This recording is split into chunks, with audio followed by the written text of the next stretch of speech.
教孩子骑自行车是一件非常有意义的事情，不仅可以让孩子锻炼身体，还能够促进家庭成员之间的交流和互动。在教孩子骑自行车的过程中，个人教学方案非常重要。我自己的2个儿子，一个3岁，一个6岁，都已经掌握了自行车的技巧。所以今天我想和大家分享我的个人教学方案。在教小孩子骑自行车的时候，应该很多人会认为先学平衡车，会平衡了自然就会骑。但我个人认为踩踏才是最重要的一环。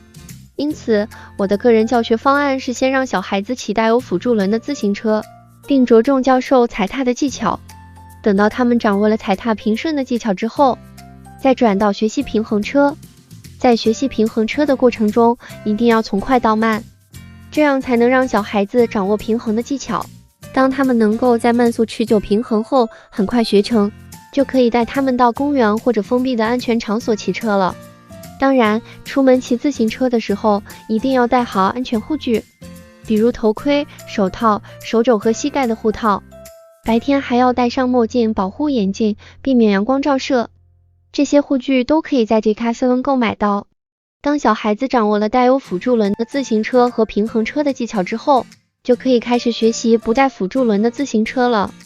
在学习过程中，选择稍微斜而长的平地，让他们掌握平衡，然后再教他们如何踩踏。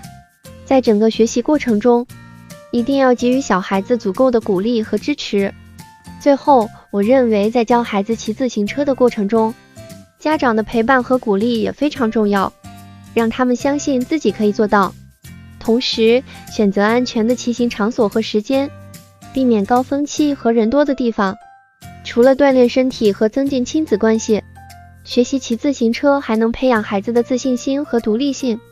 当孩子掌握了骑车的技巧后，就可以和家人一起出门骑行，享受自然风光和阳光的沐浴。骑车不仅是一种健康的生活方式，也是一种乐趣和享受。好了，就分享到这里，希望这教学能帮到您，多谢观看。如果您还停留的话，我收录了2个孩子刚学会的片段。